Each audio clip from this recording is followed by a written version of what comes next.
Hello and welcome back to the Ketchup podcast. I go by the name of Heinz, and thank you so much for tuning in for another episode of the Ketchup podcast. We are going to be covering the week 2 of the Diddy trial. For those that don't know, this trial has been going on for like obviously 2 weeks now. We have seen testimonies from Cassie. I believe she was the second witness up, and testimonies from Cassie's mom, as well as Kid Cudi, and they're all laying the foundation to prove the RICO charge that has been brought. It's not just the RICO charge that has been brought, but it's also the sex trafficking charge that's been brought against him, as well as the prostitution charge, and as much as this case unfold, I believe the prosecution are gaining huge grounds to prove these charges. Today we're gonna go through the testimonies of Capricorn Clark, who was Diddy's former assistant. We're also gonna go through Deonte Nash's testimony, as well as victim 2 Maya's testimony, and there are also some other testimonies that was made, as well as like the testimony of Lance Jimenez, who was the arson investigator. I'm not gonna go through his testimony, but just to get it out of the way, he was basically testifying to his investigation into Kid Cudi's car that was blown up. He basically went as far to testify in regards to DNA. During this testimony, there was a mistrial being asked for Brian Steele, that there was an insinuation that Diddy had someone in the LAPD or someone in the LA investigators unit had destroyed evidence, so that it's not linking the crime back to him. Obviously, there was not sufficient grounds for this, and the mistrial application request that was made by Diddy's team was denied. So, but I'm sure this is not gonna be the first mistrial application. There might be more to come. Who knows? But yeah. So that's basically it.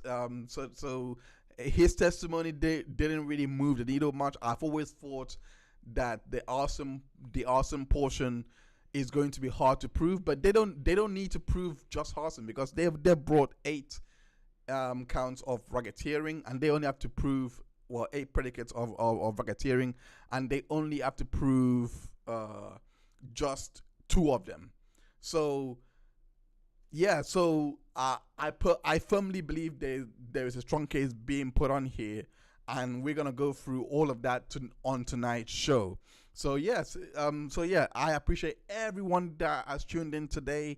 Let me know how you're feeling in the chat, and if you're watching this back on replay or watching this live, make sure you hit that like button as well, so that the algorithm can let us breathe and people can find this stream.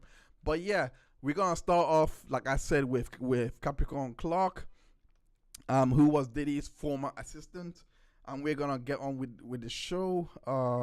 Hold on, let me see.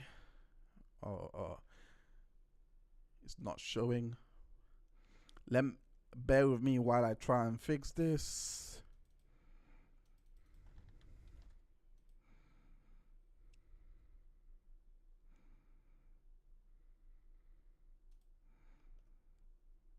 Okay, there we go. Capricorn Clark testimony coming up. So this is the artist sketch of Capricorn Clark. But yeah, let's go through Capricorn Clark testimony. It was on day 10, and yeah, she had already testified on day 9, but we didn't go. We went through that last week. There was not a lot. There was not much come out because she got on the stand as they're winding up court. So now we're just gonna continue on from her testimony where she left off from last week. So yeah, the prosecution asked, did you get paid overtime? No, I spoke to the head of HR. She said I was owed 80 grand. How did Mr. Combs respond? He ripped up the paper. Would Mr. Combs stay at the hotels? Yes. With whom? Kim Porter once a week. What names would he book room under? Frank Black, Frank White. And the girlfriends? Jackie Starr. Where did he stay? Intercontinental Buckhead in Atlanta, Beverly Hills Hotel in LA. What were in his bags?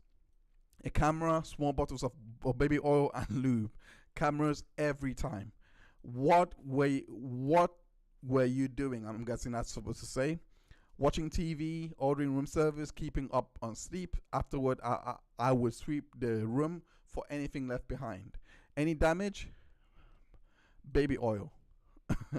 How frequently would Mr. Combs stay in a hotel with Cassandra Ventura in 2008?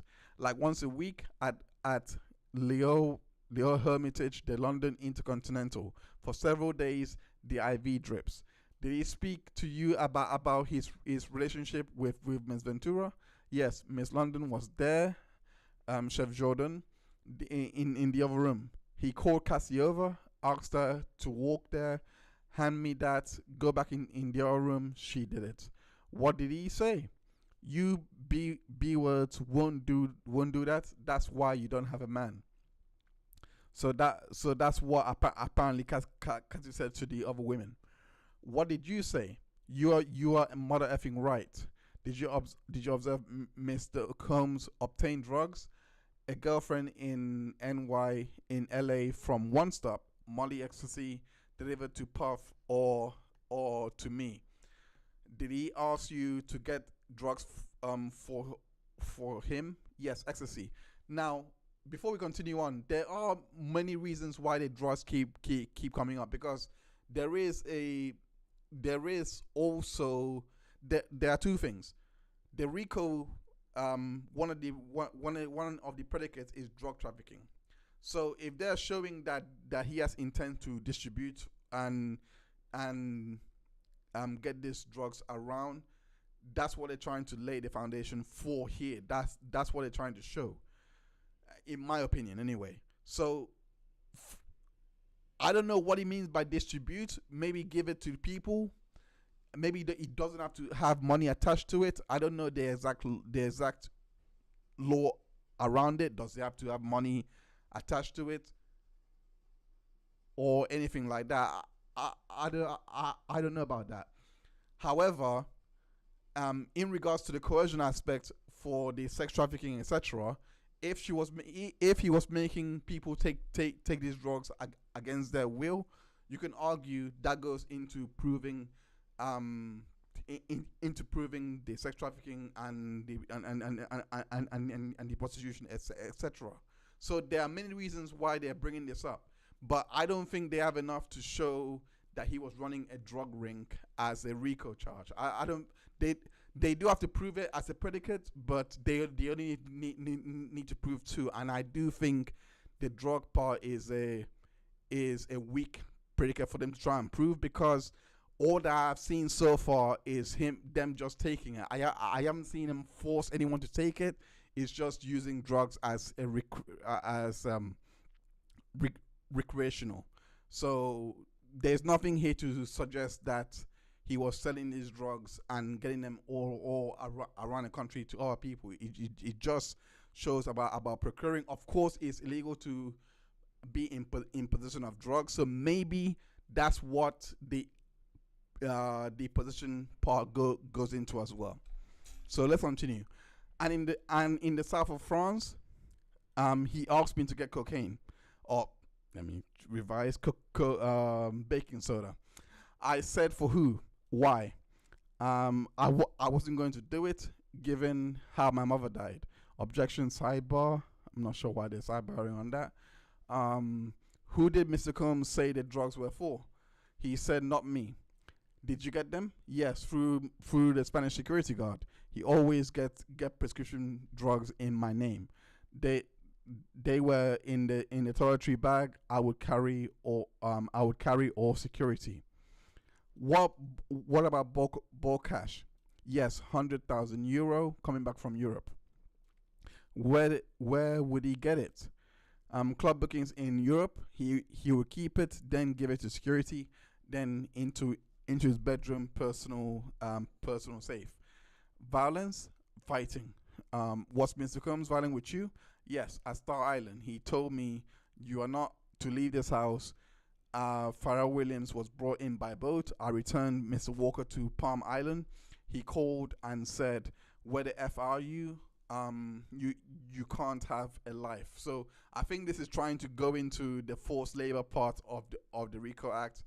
That's what they're trying to show here, which I think there's a case that you can make that this is one of the elements to show forced labor, because she's being threatened here that she cannot live properly, that she can't have a life, and but from what I understand in regards to forced labor, there has to be serious harm that causes you to work, or that there has to be coercion into the labor, but there also has to come with serious harm into it as well.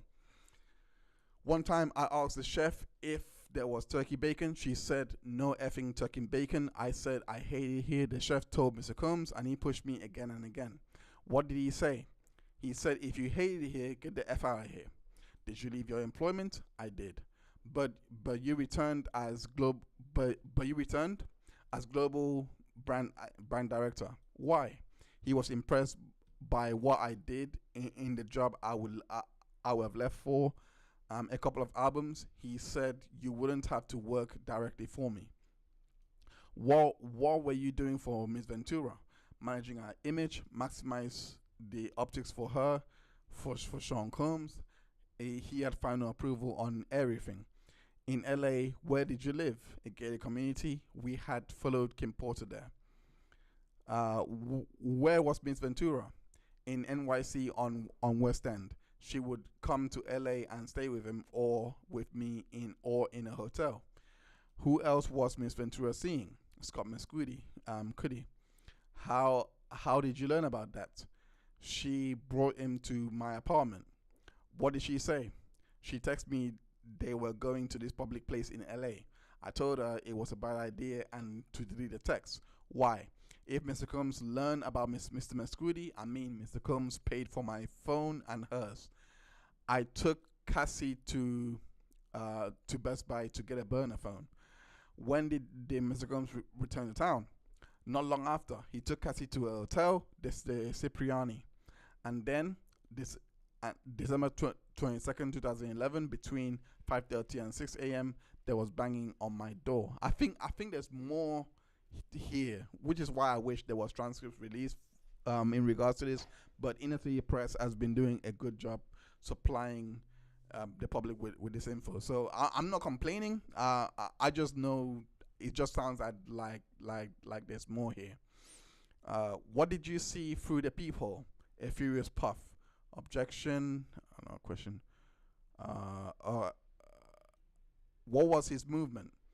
Pacing with someone in his hand. Did you open the door? I did. What was he wearing?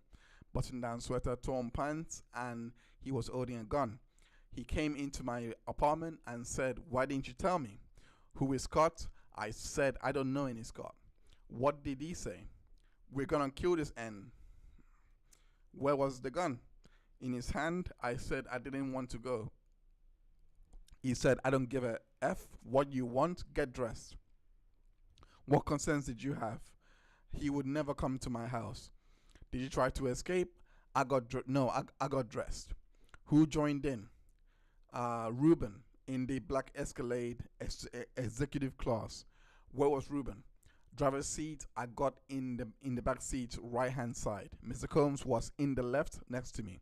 Usually he would have sat in front. Gun was in his lap. How long did it take to drive from your home at the time to Cody's house in the Hollywood Hills? If you push it, 15 to 20 minutes. What did Mr. Combs and Rube do at Cody's house? They went in. Could you see him? Yes. What did you do?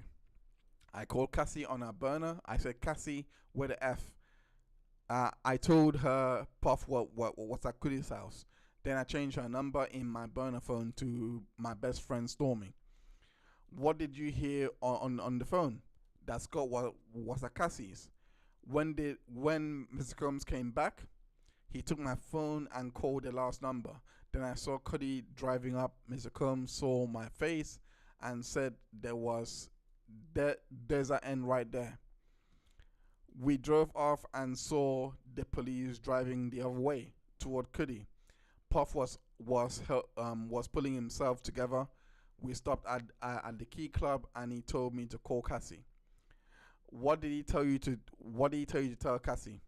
That he had me and wouldn't let me go.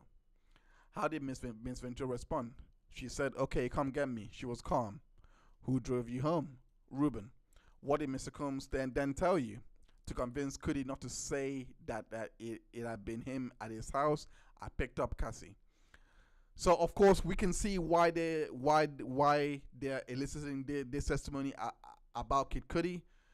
I personally still think that the arson thing is long shot, but obviously they still have to put on a case. There is nothing concrete tying the arson that was committed to Sean Combs. That said, they have established that he was at Cody's house based on his testimony. They have shown, they have provided a lot more. There's a lot more account coming from Capricorn Clark, but I still think that this testimony is just to try and convince the jury that everything that's happened here led to the arson. So I don't think they're gonna prove the arson, in my personal opinion, but that doesn't matter because they still have a very strong case to prove the other predicates, that was brought in that indictment. Where did you go? We went to Cody's and tried to convince him not to file a police report. What did you tell him? That Puff came to my house with a gun. What did you tell him he said? If you tell on him, he will hurt us all. What was Mr. Mescudi's reaction? Mind blown, objection, jury was sustained. What happened at the house? He was kicking Cassie again and again. How was Cassie?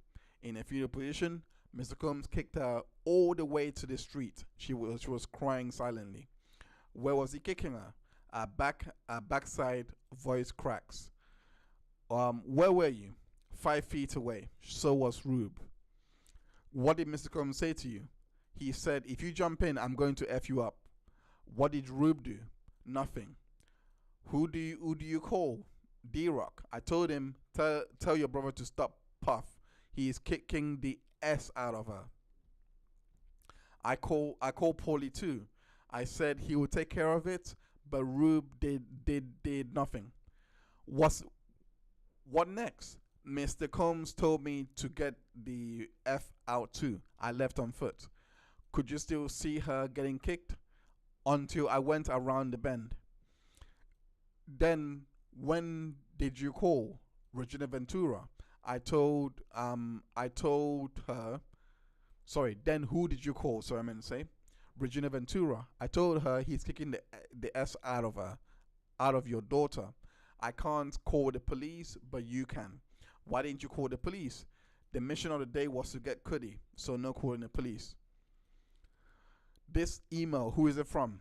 Cassie. She wrote that he would be releasing sex tapes about me, and he would have someone else hurt me and Scott Mescudi. Do you recall if you responded to this? I don't. This is also the question I have with this is if this is referencing the same incident that happened when she was on the stand where she said that they were on a plane and he had threatened to release a sex tape. If this is calling back to that incident, this corroborates it heavily that she was being blackmailed into doing these free calls, because that's what that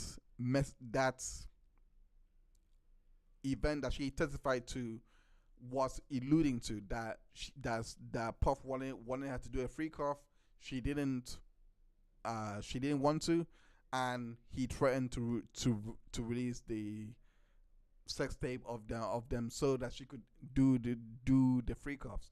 So with this evidence here, this goes into the sex trafficking predicate of the RICO charge. That and to be quite fair, I think that this case is being built around Cassie for this specific purpose, because of the sex trafficking predicates of the RICO, and is doing a good job going into proving that, because the coercion is needed for sex trafficking. And in most sex trafficking relationships, it does have the abusive element in it, because they have to keep them. I'm maybe thinking a bit too conventional, where they will beat the women to keep them in line so that they don't go after other pimps. I don't know how it works, but that's the image I have in my head. So I don't know how it works, but they still have to separate this and make it not seem like it was a domestic violence, because if the jury gets the idea that this is more domestic violence, then he's gonna walk away with the sex trafficking element, or the sex trafficking charge that's been brought. He's going to walk away from that, because, and I do think that's the difficulty here, that maybe that they are having a hard time balancing that. But if they keep showing that there were more blackmails and blackmails and blackmails, I think they can prove the sex trafficking elements of the RICO, as well as the sex trafficking elements in regard to the charge that was brought. I think they can do it, but they have to toe that line carefully, because if the jurors think that it was domestic violence, they're not gonna find him guilty for the sex trafficking element. Did law enforcement call you? They asked the investigators. Cudi had given them my name. I hung up on them. I just wanted this to be over. I just wanted this over. What did Mr. Combs say to you? He said I should kill you, B words, and I should cut her face. How many times did Mr. Combs threaten you? I would say 50 times. D-Rock was there, just doubling down on whatever Puff was saying in the moment. Who is our peer? The president of Bad Boy Records. I told him Puff had kidnapped me. So this is going into the kidnapping charge of the RICO predicates. What did our peer tell you? He said, that's crazy, but it's going to be okay. I got a termination notice. I was accused on not properly putting in for the vacation I was on. How'd you put it in? Yes, to our peer. Did you lose benefits? All of them. Health, 401k, my house, and car. What did Mr. Combs say? That I would never work again. That he would make me unalive myself. So right here is forced labor. I think that's what they're going into the RICO part. They're showing forced labor here, in regards to being fired for not getting a termination of employment for not putting in the vacation days. I think this is going into her losing a job the first time around before they hired her back. If I'm following correctly, I think they're expounding on that now. Did you get a job offer? I did, but it fell through. I couldn't get a job. Did you settle with Mr. Combs in October 2012 for another sidebar? Hey Alana, good to see you. Thanks for joining the stream. Let me know how you're feeling if you are with us on the stream. So yeah, back to the reading. Aside from that settlement agreement, do you have any other pending litigation against Mr. Combs? No. Did you go back to work for him in 2016? No one else would hire me. Cassie had a new record deal with Epic. Who did you have to get approvals from? Sean Combs. Cassie was taking more drugs. Was she still dating Mr. Combs? Yes. In December 2023, why did you retain an attorney? I was traumatized by Cassie's civil complaints. Before we go any further, it's gonna be very hard for blackballing is very hard to prove, but for someone of financial might, for someone with as much power as Sean Combs, it is very easy to see how it's very easy to infer how someone could be blackballed. It is of course not. I wouldn't. It is of course backing up the claim of coercion into forced labor, where you can't go anywhere, so you'll have to go back and work for this guy that is making you work insane days, insane hours, always treating you poorly, abuses you, etc. All of this on the work conditions. So I think they can infer forced labor from Capricorn Clark here.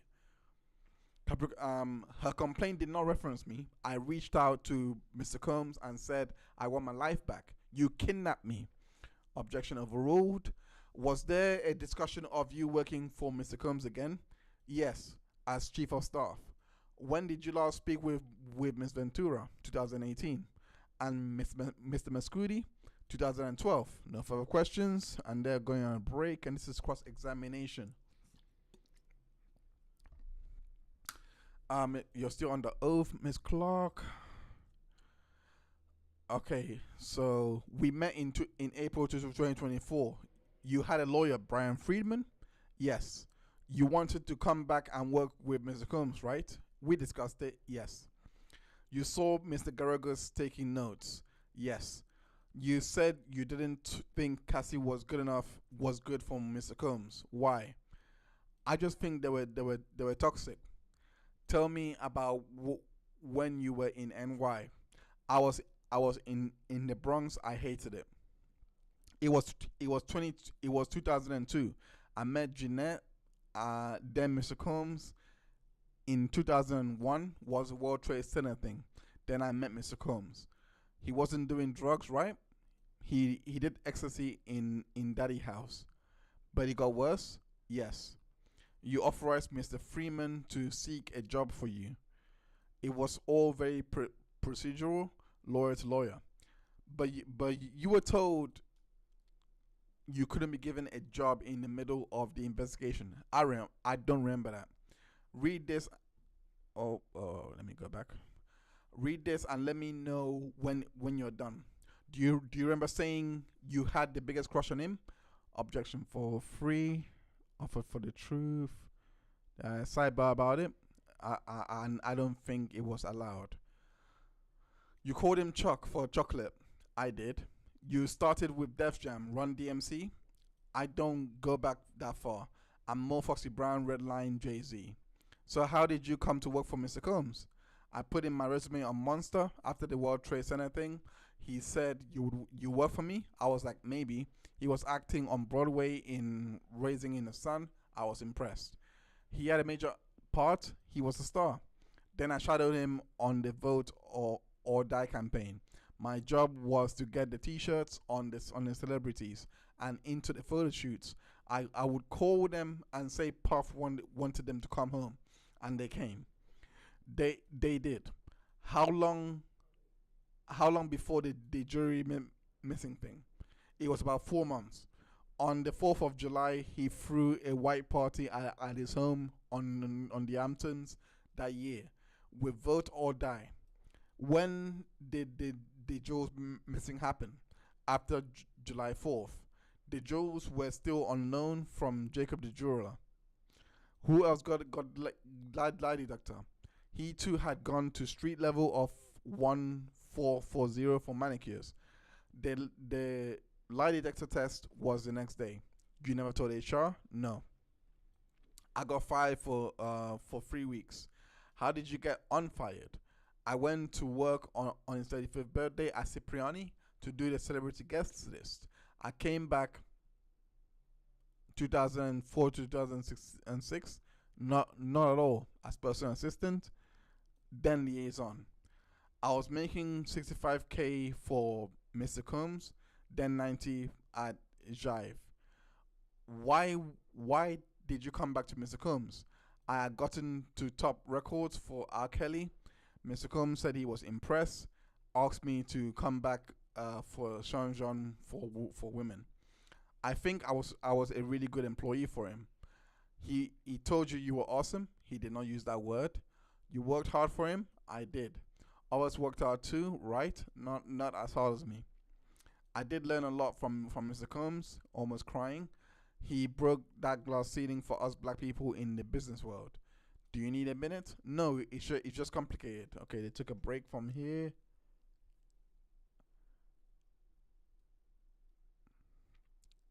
And let's just get back.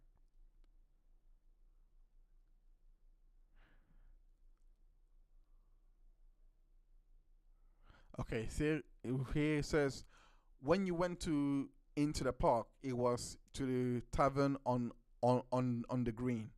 We parked there. Earlier in the day, in the park, we ran into Nas. When you say he had Miss Ventura spin, who was there? Let me show you what you said. You said Laurie Ann Gibson was there. They misheard me. When did you first meet Cassie Ventura? I met her with Ryan Leslie. Why did you not get along with Cassie sometimes?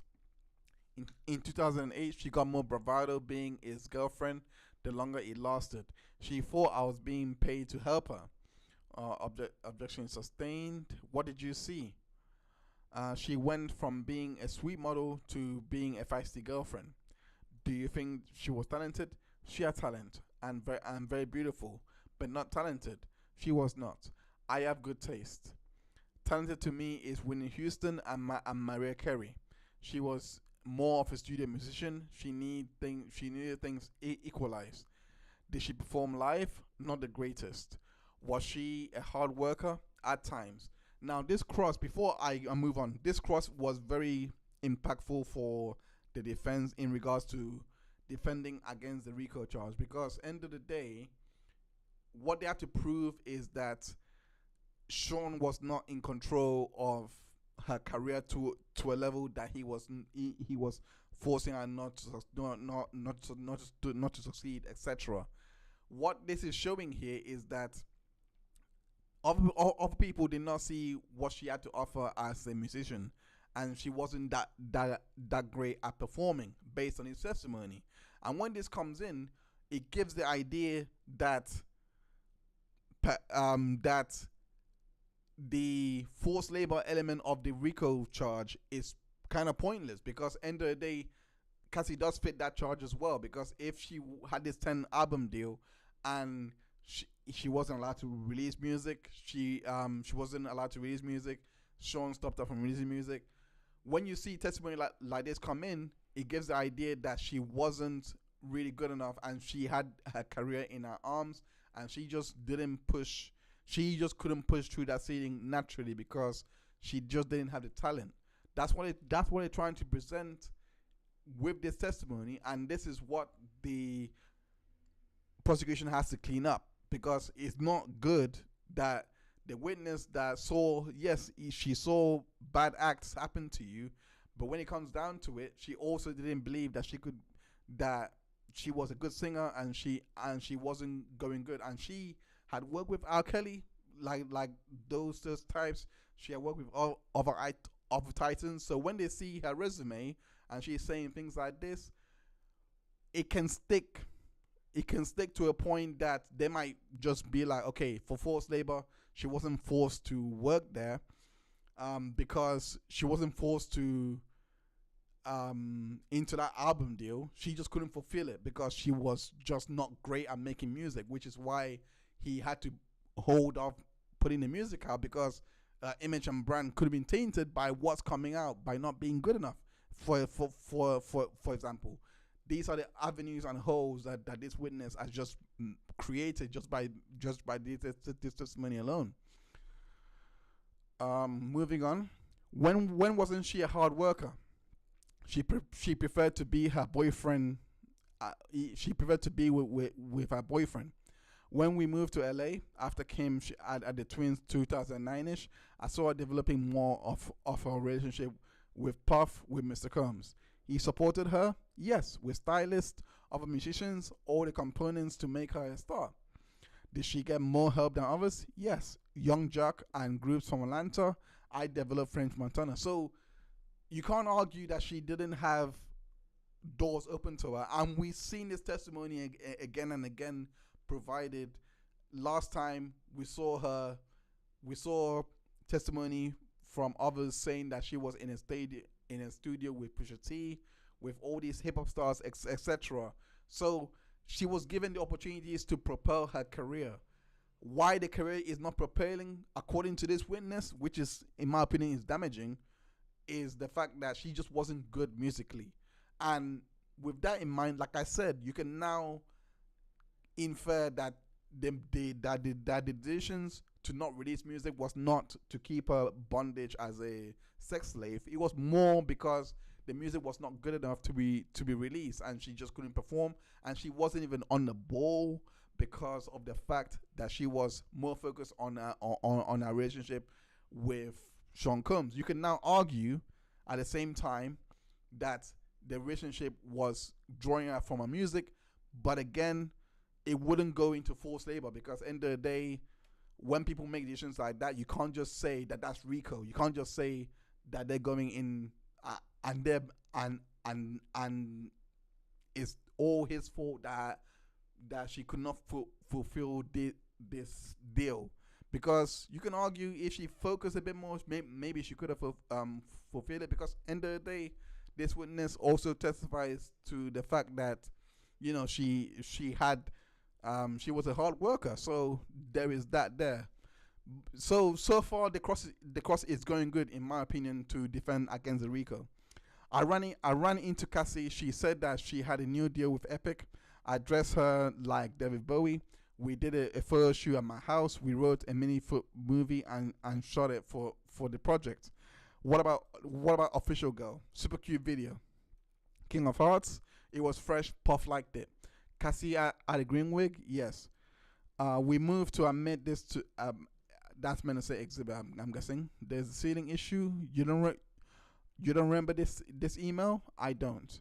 Here in 2012, you're setting up a recording session for Cassie. Mario Winans was for the chairman. For Mr. Combs, yes. When did you learn Cassie was dating Kid Cudi? Fall of 2011. I picked her up there. Again, the fact that she was even having recording sessions with Mario Winans, who's a big R&B artist at the time, it shows you that she had opportunities to propel her career, which we are here because of that. You know, because that's what the RICO charge is going into. That Diddy had forced her into, had used her music against her, and was not allowing her to work. Basically, was not allowing her to release music. You believe that after Thanksgiving, Miss Ventura and Kid Cudi were what? Getting to know each other. Why did you get her a burner phone at Best Buy? I told her you cannot do this on your bad boy phone. How did you know about burner phones? I grew up in LA. In December 2011, Mr. Combs was at an orphanage in Almaty, Kazakhstan. I heard it was Russia. How did Mr. Combs get into your building? I was told the security guard got fired. What was his name? Some random security guard. What did he look like? Younger, black guy, younger than 35. What was Mr. Combs doing with the gun? He had it in his hand. He wasn't pointing it at you? No. But he told the government he pointed at you. He says all waved around, that's more correct. Where did you change into street clothes? In my closet. Isn't it true you went so that Mr. Combs wouldn't do something stupid? No, I went because he said he didn't care. He didn't care. I didn't want to go. He's a jealous guy. He has a bad temper. To the Escalade, did you pass a security guard? I saw him in his little hut. Mr. Combs was behind the driver with a gun on his lap. You made a call? Not then. Did you look at Kid Cudi's door to see if they could get through it? I was not really paying attention. I was so in my head trying to plan my next step. I was praying that Cudi was not there. Did Cassie have 2 rooms? Cudi took her to 1 room. She had another. You are 100% that you called and told them Puff had a gun? Yes, I said it very quickly. I didn't want Puff to see me on the phone. Did you say that Lauren London was on the phone with you and Cassie and Cudi? No, only part of the time. Voice cracking. I wanted someone to know where I was. What did you tell her? I'm scared of mountain lions. Mountain lions? I don't know if you know that the Hollywood Hills coyotes. Maybe Lauren was on the phone. Maybe it was such a long time ago. Are you aware that Lauren and Mr. Combs were friends for years after this? Yes. Then you see the Porsche coming up the hill? Yes. Cudi is in a black Porsche. He stops next to us, then speeds off. We chase him. Then he loses us. We turn away. Then we see the police pass us. You go to pick up Cassie and go where? Cudi's house. There was ADT there. That's where it's security. Then you go to Mr. Combs' house and you say you see Mr. Combs kicking Cassie there and even in the street. Yes. You hung up on the fire inspector. I did. When you were on vacation, it was with who? Rihanna. After you were fired, what job did you get? I was hired by Chris Lai to work for 50 Cent. So she wasn't as blackballed as we were led to believe in the direct examination. So again, it suggests here that that she was allowed to freely move, because end of the day, if this is still Diddy's employee and an assistant, and he will go into the forced labor predicates of the RICO. So this testimony is kind of putting the coercion part, which is the blackball part, to bed, because she was working for other artists and companies. Here you wrote to Mr. Combs, one day you will forgive me. Anyway, be well, XX. Yes. You wrote on February 28th, 2015, your grace period to be mad at me as surpassed the agreed time low. You wrote that? Yes, sir.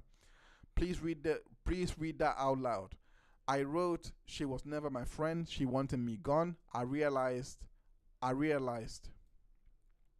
Did you think Cassie wanted you gone? Sorry, this is complicated for me. I felt that I was protector. I felt I was the only one gone. She was still there, and things were getting worse. I tried to keep the professionalism as the goal. You thought you could be his protector? It was to move the ball toward the goal, to inspire. Did it hurt that he would only take you back because Cassie wanted? Yes, I have no parents. My son is autistic. My stakes are higher, sir. How much more, Mr. Agnifilio asked the judge. Can I talk to the government sidebar? They go sidebar, and they're back from sidebar. Just a few more minutes, and we'll get you out today. Thank you, sir. You did a lot of great work with Cassie, 2016 and 2017, right? I believe so. Cassie had addiction problems. Yes. You made a short movie with her. It was called Love a Loser. You wrote to him asking for forgiveness. I wanted my life back, my dream, my competency. When you met with me, you wanted to work for him, right? We discussed it. Nothing further. How much was Mr. Combs required to pay you? Sidebar. Okay, let's go back. What happened with the job with Chris Lighty? He died the day before I was supposed to start. Then at Interscope, it wasn't about a job. They told me to leave Puff alone. Sustained. She said I was blacklisted. It was sustained again. Why did you return to work for Mr. Combs? So people could see I wasn't disposable. At this level of business, he held all the power. Why did you meet them? Get my life back. In the kidnapping, did Mr. Combs carry a gun? Yes. All I know, we kept you longer than I said. Thank you. See you tomorrow. All right. Okay, that's day 10 done. We're gonna go into day 11. I personally believe that testimony, at least on Recross, we found out that even though she had taken work, on Redirect, we found out that even though she had taken work for Chris Lighty and 50 Cent, that she didn't actually go through it, because when that job was taken, Interscope wanted to say leave Puff alone. It was all about Puff. So it further proves that the avenues to her was being was being closed, despite there being opportunities to go into work.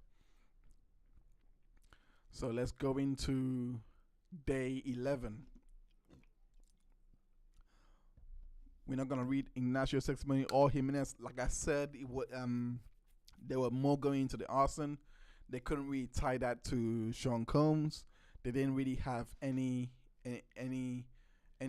concrete on Sean Combs from that testimony. So we're gonna go into Deonte Nash, who was the next witness. He was a celebrity stylist. Pam, before I go into Deonte Nash, let me just say hi to the chat. A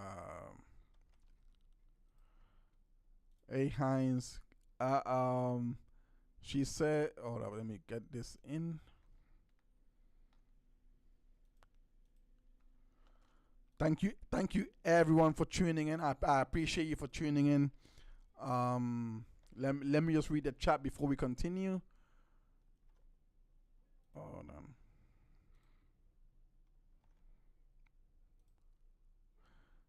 on. Pam says, "Hey Hines, Capricorn Clark's, in my opinion, that's sealed it for me.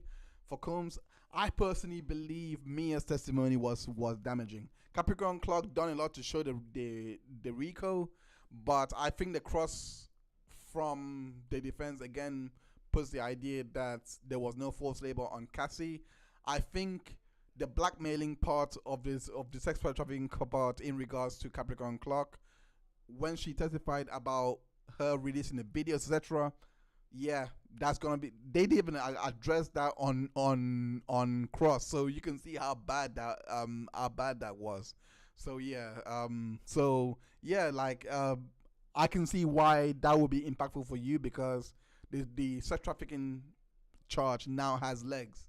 And can survive, because you can't blackmail someone into doing sex acts with sex workers, etc. So I think that one is completely sealed by Capricorn Clark. But in my opinion, Mia was, at least for me, Mia really hit it home for me.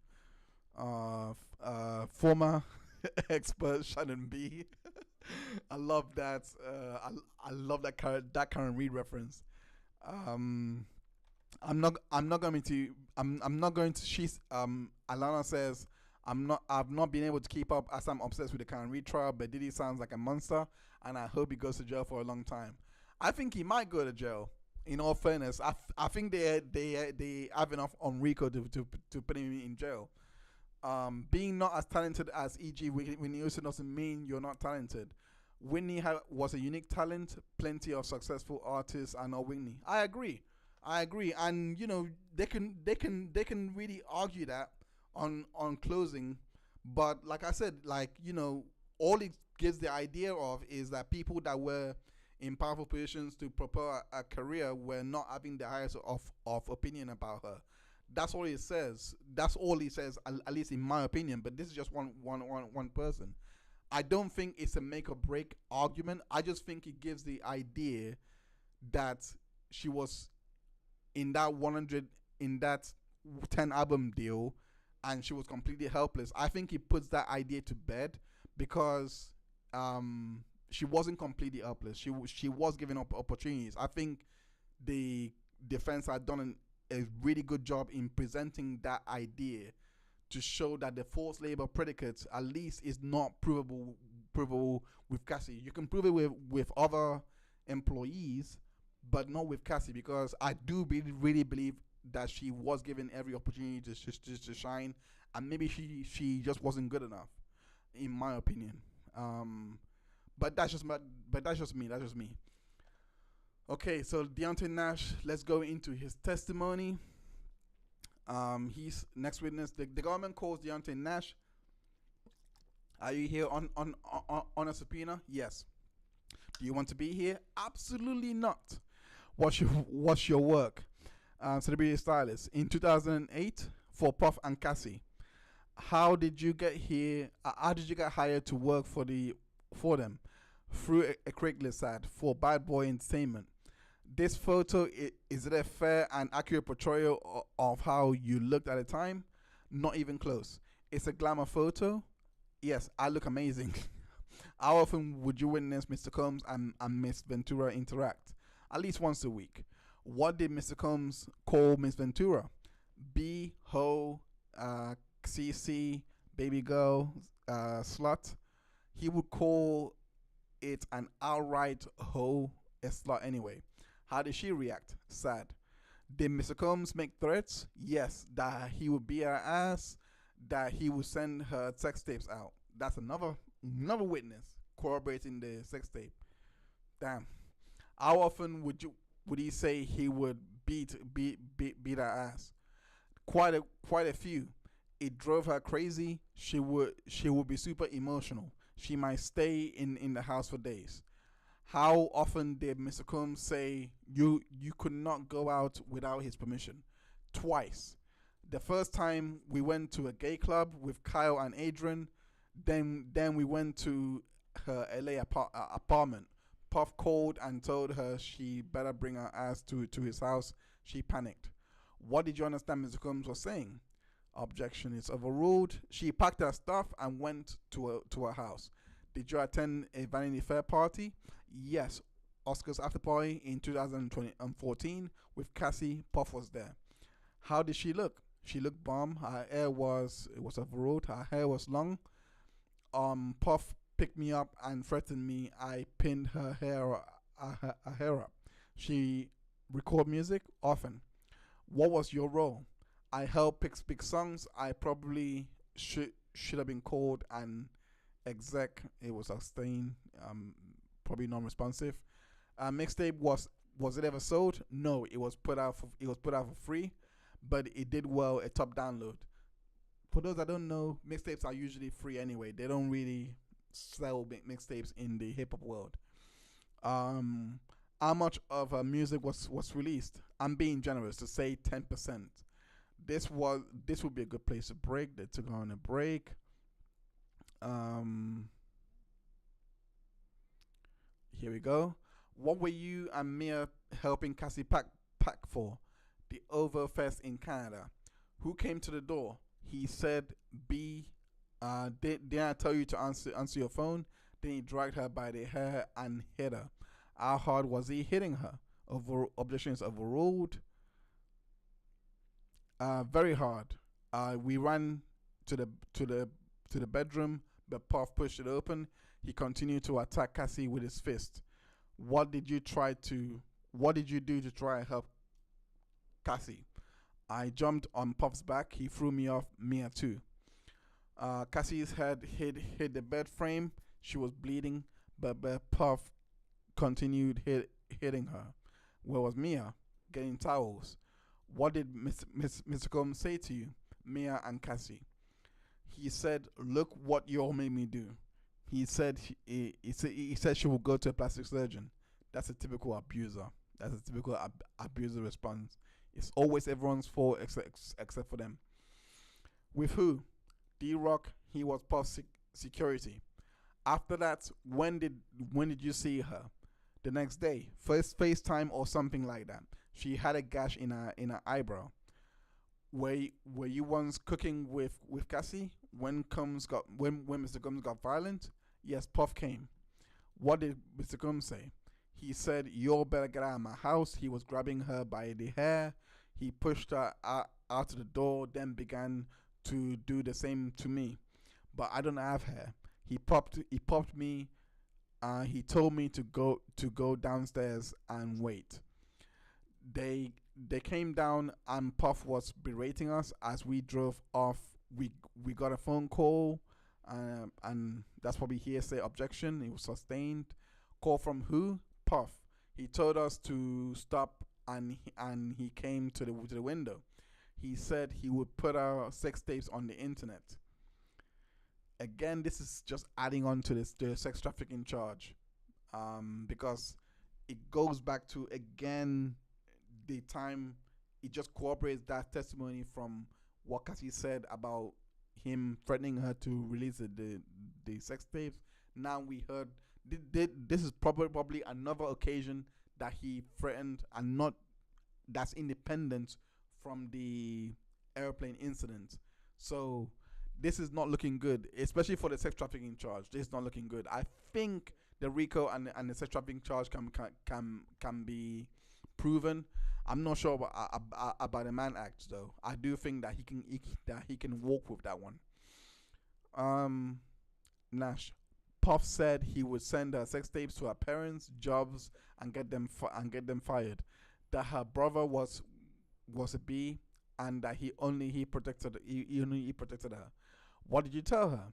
That Puff is on the sex tapes too. She said he's not. He was taping her with other men. What did she say about wanting or not wanting to have sex with other men? Overruled objection. That she didn't want to. I drove her to Sunset Boulevard to get a taxi. Why? Uber wasn't really a thing yet. Puff came to my house looking for her. He looked in my oven. I'm not sure why. That's gotta be some drunk behavior. Why would you look in someone's oven? Puff took my phone and Cassie called from a hotel. Puff said, let's go there. Bad boy staff stayed there. This is some bad drama. Why would you look in someone's oven? What did Mr. Combs say? He said, go get her. I went to Cassie's hotel room with D-Rock and Tony. She jumped up. She was frightened. She said she would jump off the balcony. So she was having suicidal ideation at this time as well. How high was it? It was in the first floor. Downstairs, I was 4 or 5 of Puff security waiting. Puff told me, you played me and I drove off, but Puff security followed me. I turned off my lights and drove really fast. I went to the Universal Sheraton. Did you come home the next day? Yes, I found my backpack was stolen. It had 1K in it. Why did you keep the $1,000 cash? So when Puff was mad, I could check into a hotel without giving my name. What happened in 2015? I saw Puff slap Cassie in the face. He said, get this B out of here. What did you do? Got her out. The Perfect Match premiere. What did you see? Cassie had a black eye. When was Mr. Combs violent with you at a music video? Yes, I was smoking a cigarette. Puff came and threw on the car and started choking me out. Let me just see that. Let me just go into that premiere quickly. Let's share the screen. Love this. I love this bronze goddess you're giving. Who is this you're wearing? I'm wearing Stello. Thank you. This night is finally here. Everybody's been talking about this movie, and this carpet is crazy. Incredible. I had no idea what I was about to walk in on. I was like, okay, where are we? But it feels good. So this is the premiere. I was like, wait a minute. There's people everywhere. Everywhere.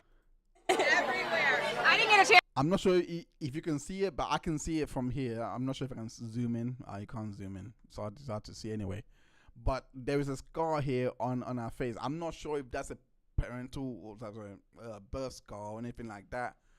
But they couldn't conceal everything because you cannot see a black eye. Obviously, it's been concealed from the testimony, but this is. Can't ask you this either. So, Zoom deal breakers. Same question. You see that scar? Everybody's asking because in the. Let me go back a bit.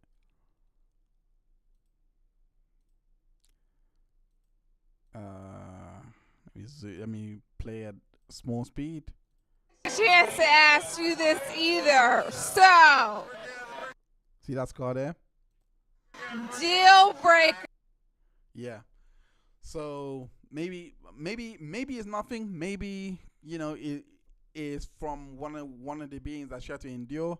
But I thought that was interesting. Let's go back into a testimony.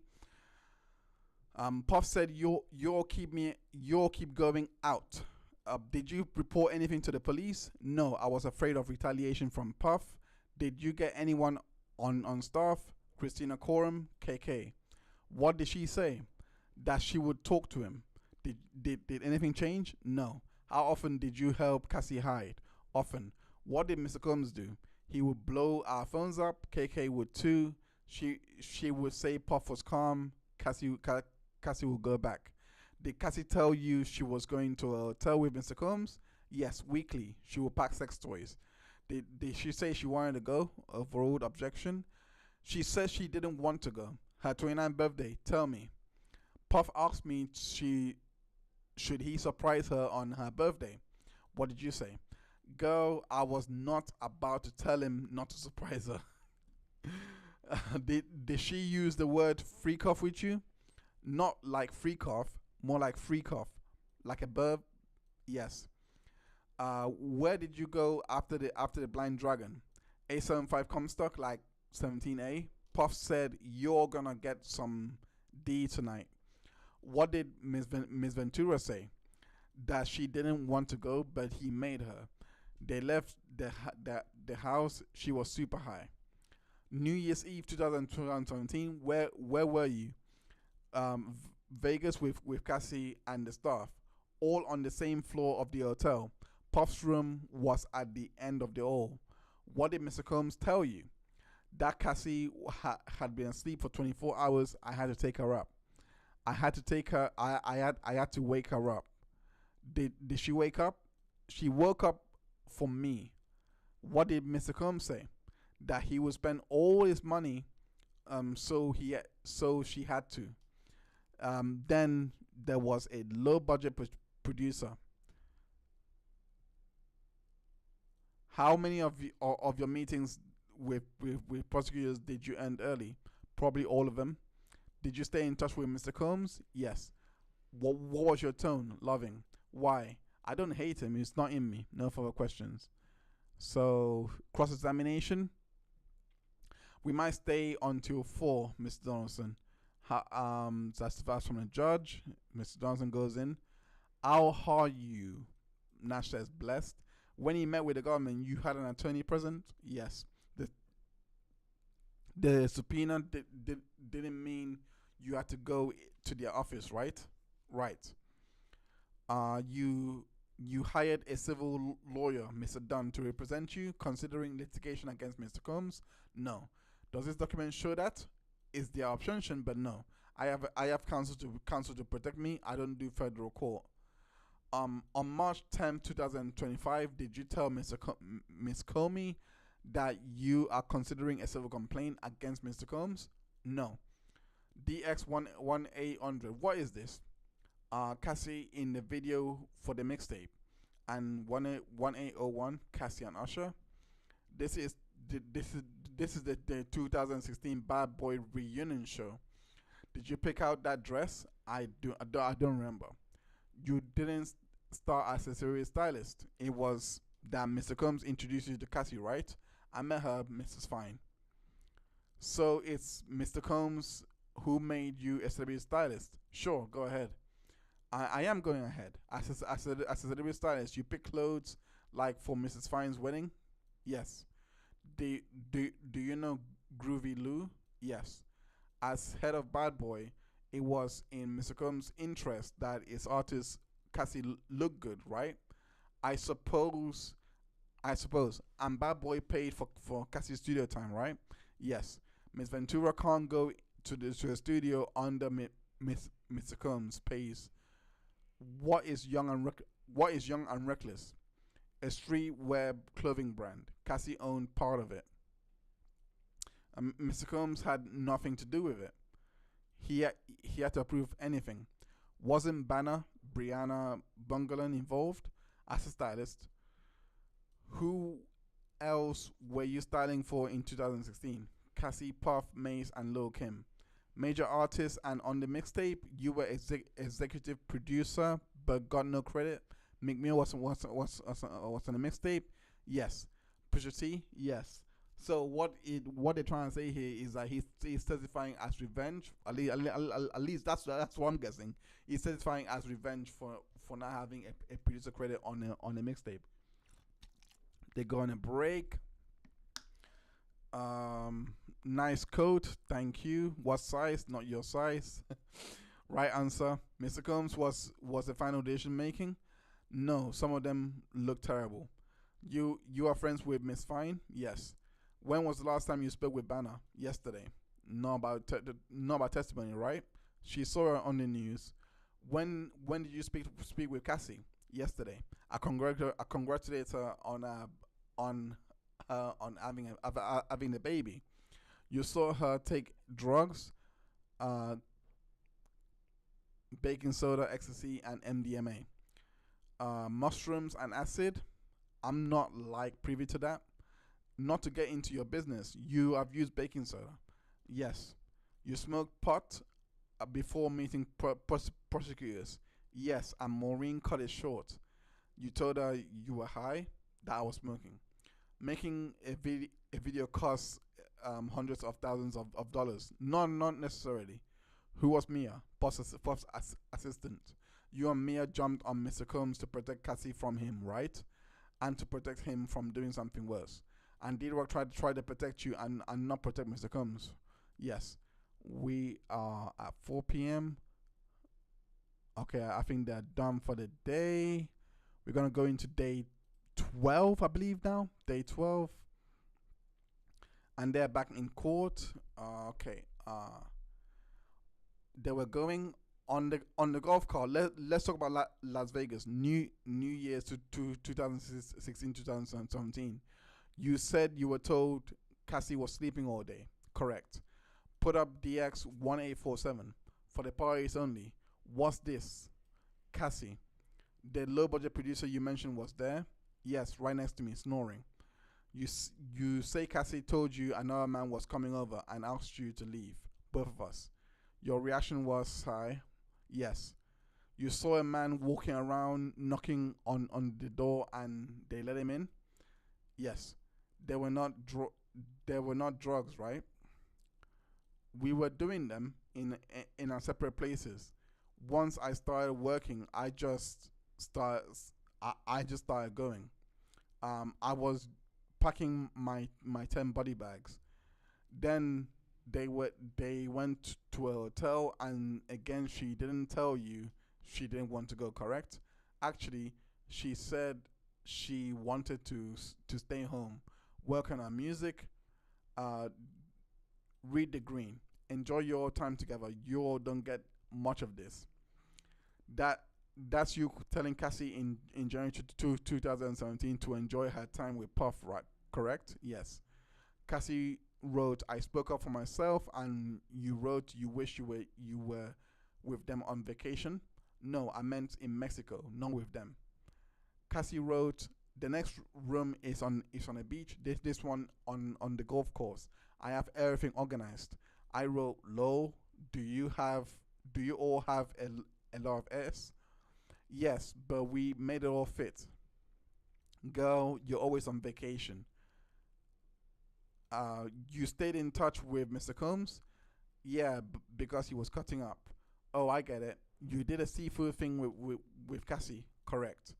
DX1814, you know Kim Porter, who tragically passed? Yes. You knew Andre Harrow passed? Yes. You texted Mr. Combs to make sure he's okay? Correct. Mr. Combs wrote to you, the trainer. You could have given me a heads up. Black card emoji. How is she? He meant Cassie? Yes. So this is probably when Alex Fine came into the picture, and he's not happy with what happened. Um, thanks.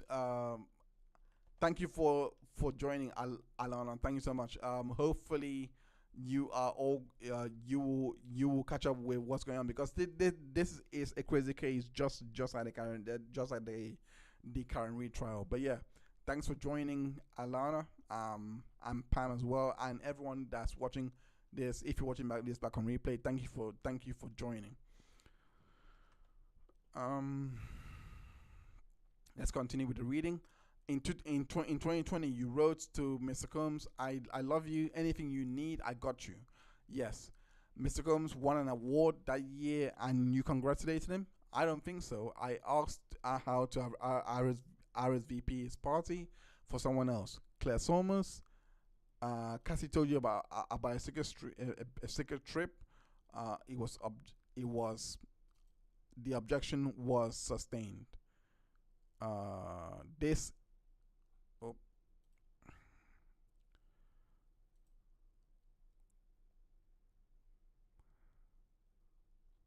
this right here is Claire Somers.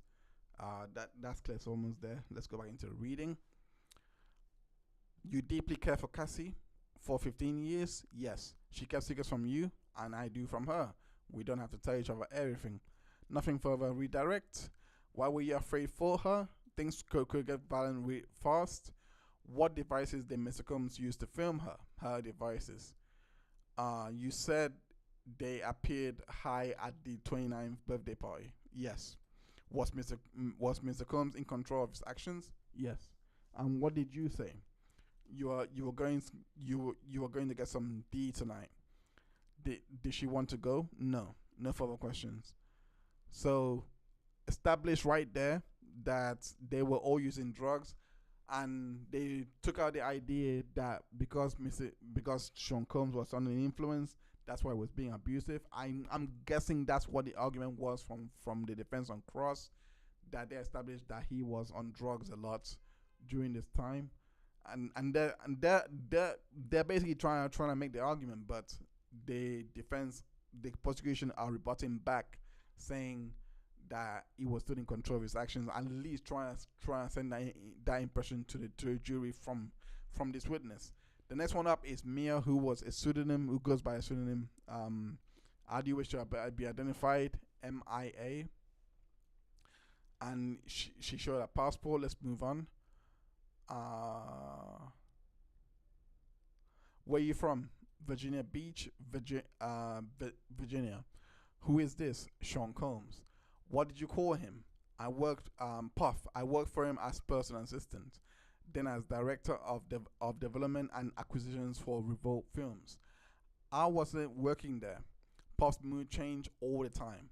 Was he violent to you? Yes. He thrown things at me. He is thrown me against the wall, into a pool, ice bucket on my head, slammed my arms into a door, and he sexually assaulted me. Sexually assaulted you more than once? More than once. Did you want to be in the arts? Yes. This was before social media. I thought if I put my mattress on my car and drove to New York, I could do it. I went to work for Georgina Chapman, red carpet dressing. Then assistant to Mike Myers. How did Mr. Combs hire you? I met with a recruiter. I met with HR and Tony Byers Fletcher. Did Mr. Combs interview me? He at his apartment. He was on the phone wearing his underwear. The HR lady left. Did he put on clothes? Yes. Did you get a job? Yes, I was excited. How much did you expect to work? A lot, but I didn't fully understand. How much were you paid? $50,000. $50,000. What did you do on your first day? HR told me I was on trial for 2 weeks. Where did you start? It's Alpine, New Jersey house. I was there all day. Then where? Back to the office for a few hours more. Then I was told Puff wanted me to come to the studio. How long were you there? until 1 p.m. the next day. Then where did you go? Puff's apartment, then home. How fast did you have to return? I didn't take a nap. I didn't want to risk it. How much did you sleep during your first 24 hours on the job? I didn't. I took it as a challenge. There had been a TV show a few years before called "I Want to Work for Diddy." It was like that. How did you deal with the lack of sleep? When I was young, I would tell myself you can sleep at 3 p.m. Objection overruled. How long did you stay up once? 5 days. I take Adderall extended release. I could quasi function and stay awake. Where did you sleep? My hearing went and my equilibrium was off. Blurred vision, lights that weren't there. I cried. So they're now putting a foundation in for forced labor as well of Mia. But I'm not sure how strong this testimony is in proving forced labor. I mean, 5 days to work is to stay out 5 days and working is quite a lot. It's quite taxing. So it could be meaningful and going towards that. Were you then told you could sleep? Yes. By whom? Puff. Why did you stay awake that long? I was working. I am introducing exhibits, and right there they have shown the element of forced labor, which is coercion, because he was controlling our sleep, according to her. These exhibits are on a seal with no objection. I meet it on the seal. Mia, what is this? A list of my responsibilities. I sent it to Tony Byers Fletcher. Let me just move on. On November 10th, 2011. Puff has said, I didn't know what you do all day. Let's focus on a few things. In this document, please read this, Mia. All of PD's social media presence. Who is PD? Sean Combs. Puff Daddy. I wrote main liaison between PD and Hollywood. Did you do that? Blackberry 24/7. I wrote and anticipate his moods. Why was that? It dictated the day. You wrote every day is this different, and that he could ask you to crack his knuckles or do his taxes. Did you have have an apartment? Yes, in NYC. I'm guessing this because they're not reading her diary. I'm guessing this passed the hearsay objection because it was part of the nature of her work to be making this. Maybe that's why I passed it. I don't know, but they're going through her work diary. Were you there much? No. My roommates joked they live with a ghost. In LA, where did you stay? In the staff house, then in Puff's house. 933 Beverly Grove, then 9374 Beverly Crest Drive, then 200 South Mapleton. In Miami, 2-star. Could you leave? Only with Puff's permission. Once I left at 2 a.m. after he was asleep, I got in big trouble. What happened? Security called me to say he was sending them to find me. It was at the first LA house, 2009 or 2010. Were you allowed to lock your bedroom door? No, he said it's my house. No one locks my doors on my house, so it wasn't really my room. Damn. But the security get to lock their doors? Yes, one had a deadbolt, another a keypad. I was told they were actively hiring other assistants. How long to Malcolm, the assistant who was there when you started to stay? 7 to 8 months. Were you the only one then? Yeah, for like a year. How did you feel? I didn't have time to feel. It was insane. Puff gave me a pep talk like we were a team. He said I needed a second brain. Did he hire more? Yes, eventually, but I still felt I was responsible. You got punished in various ways. Getting cursed out, my intelligence insulted, and my job threatened. Who did those things? Puff. Who is this? George Kaplan. He was another personal assistant for Puff after me, and we heard his testimony last week. What was Revolt Films?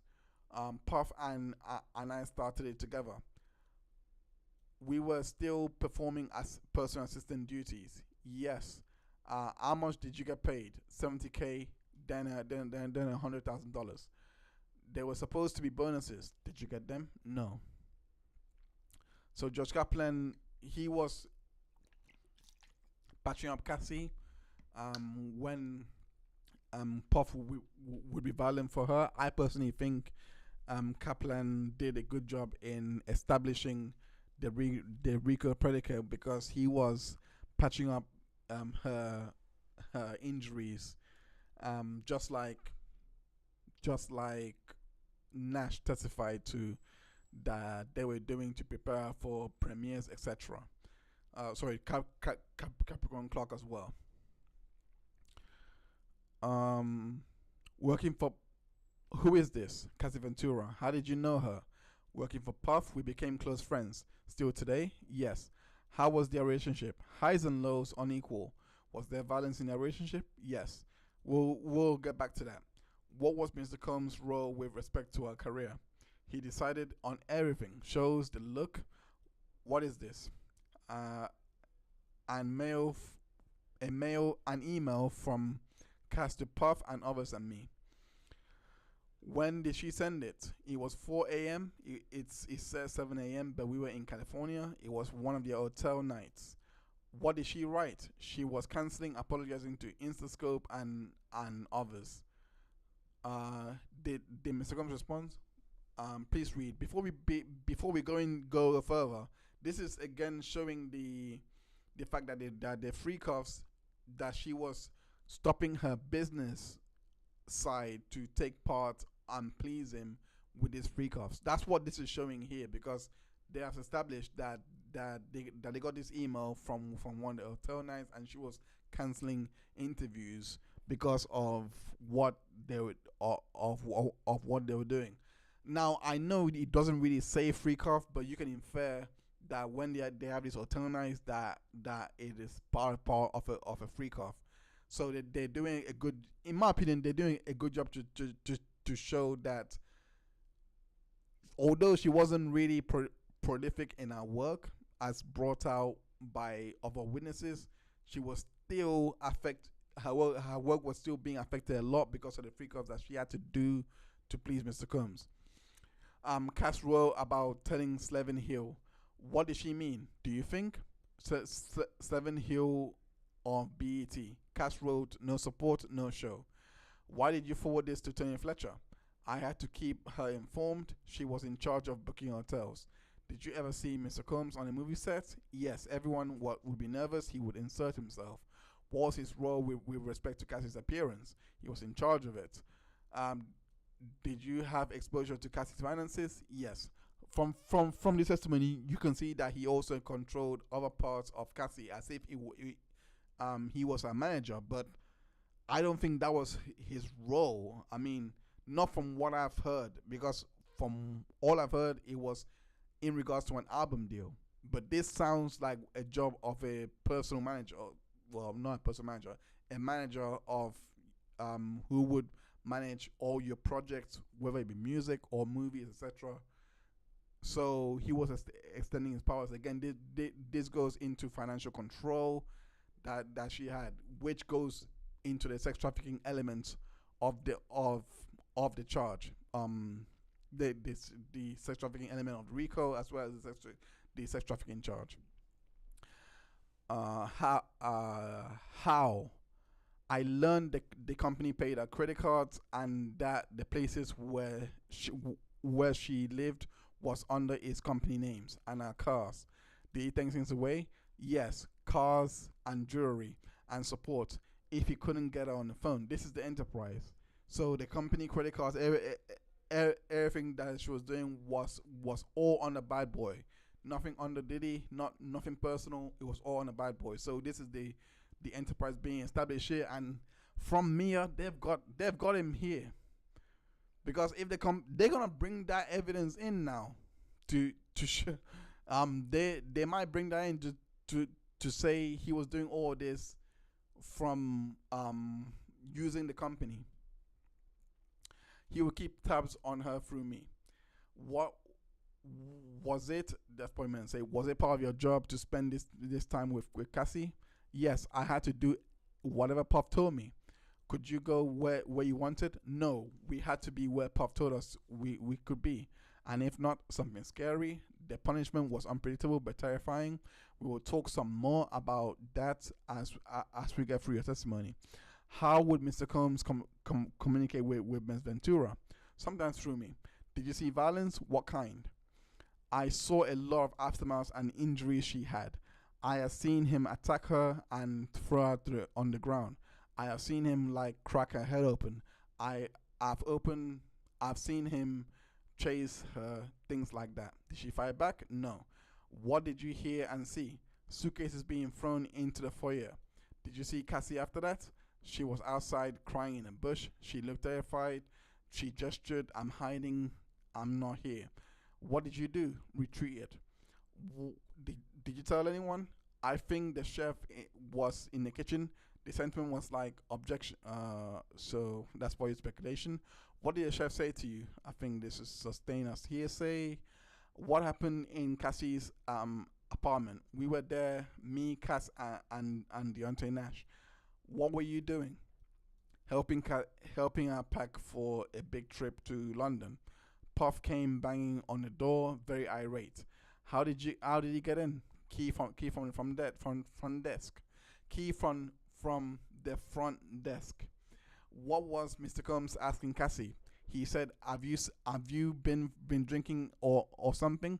She hadn't answered his calls. What did Mr. Combs do? He came after me and Deonte screaming. Has she been drinking? He was crazy aggressive. He attacked her. He threw her to the ground. Me and Deonte jumped in and tried to stop it. What did you do?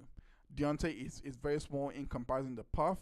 There was a little tornado going on. He had Deonte in a position where I was scared he was going to kill him. So I jumped on Puff, but he threw me off and against the wall. I felt like I was in slow motion. I realized we were in big danger. He ran into the bedroom and grabbed Cass. Under a bed, in this wood bed platform, he slammed her head into the corner. What injuries did Cassie get? Her head was gushing blood. What did Mr. Combs do? He got into protective mode and survival mode. He said to call Dr. So-and-so and tell them Cass was drunk and hit her head. Why did you do it? Puff said to. So this is, this is not good because he's getting people to conceal crimes for him. His eyes were black. It was like he was looking through me. He was completely. Let's ask the next question. Think that's. Did you see Mr. Combs take drugs? Yes. When he was high, how did he appear? Sometimes they laugh at a party or hyper. Where was this? Ibiza or Burning Man or music conferences?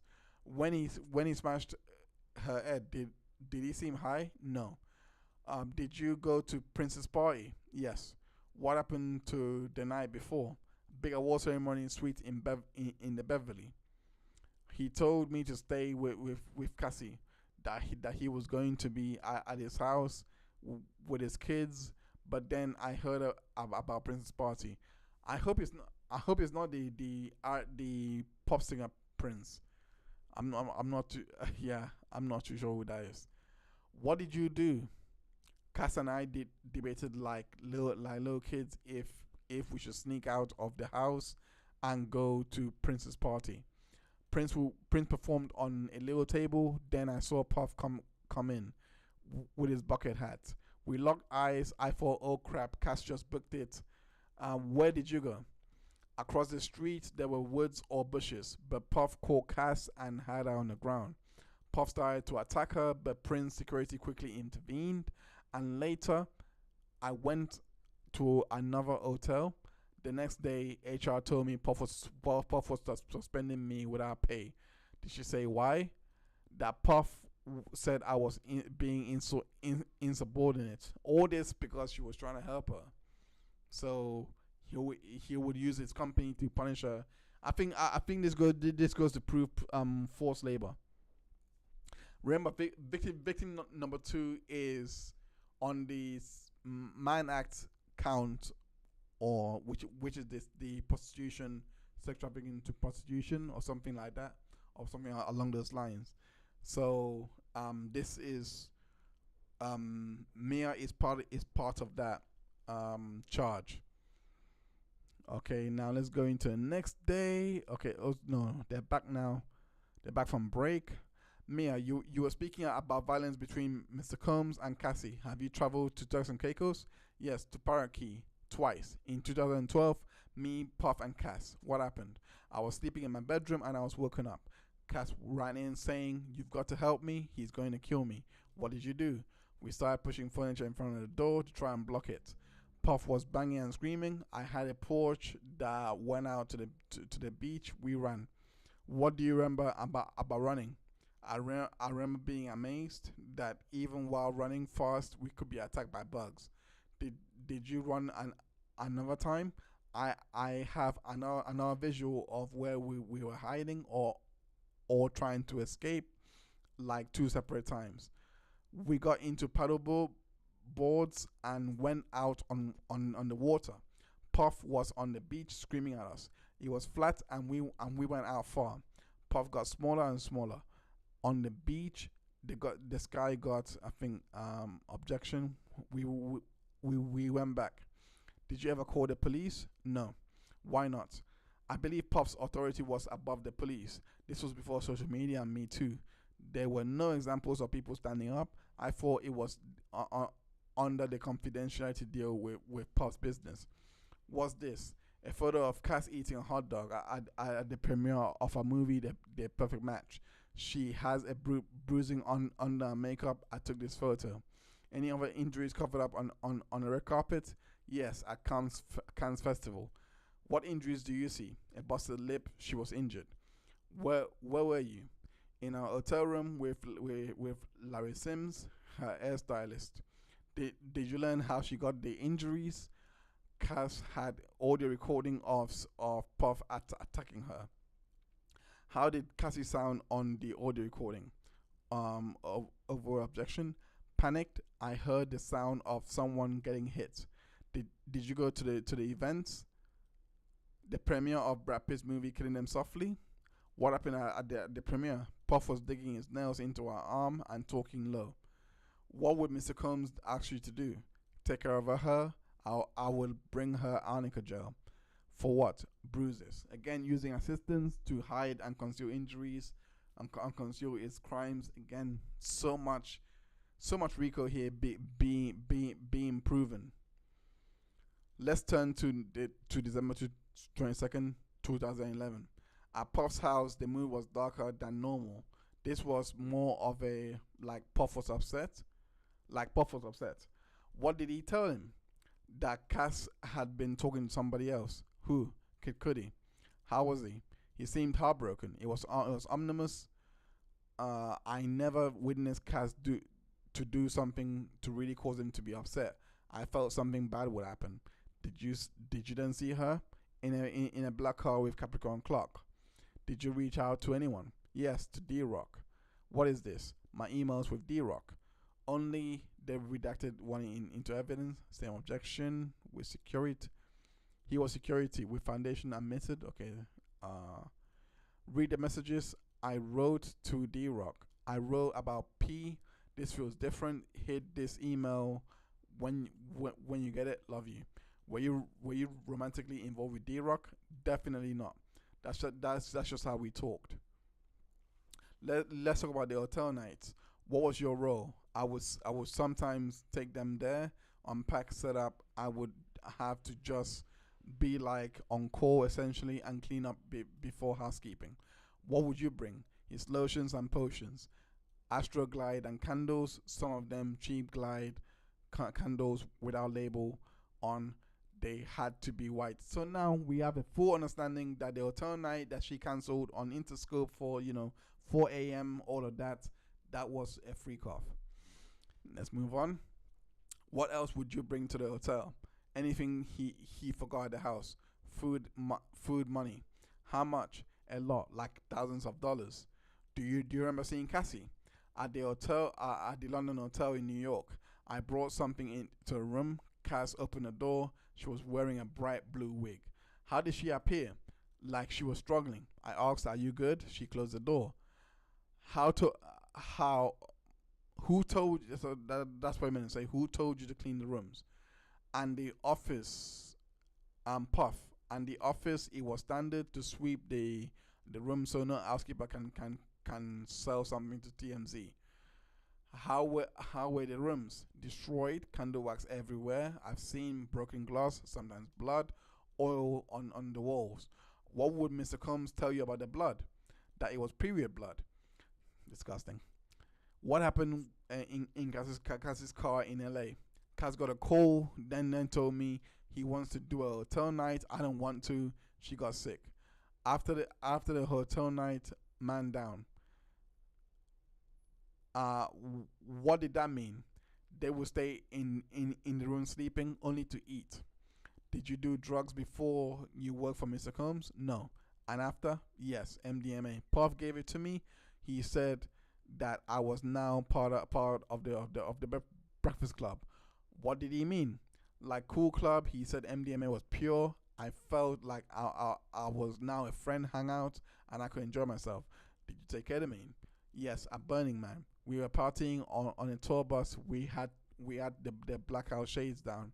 He had drugs on plates. I tried to say no. What happened?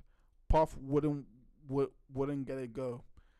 It turned a little more serious than that I was going to mess up the whole vibe. I tried to fake it, take it. He got close to my face and humiliated me. How? He separated out a dose and made me snort it. It didn't want to fall into K-hole. I had seen a person. It looked like an exorcism. Did you want to take the ketamine?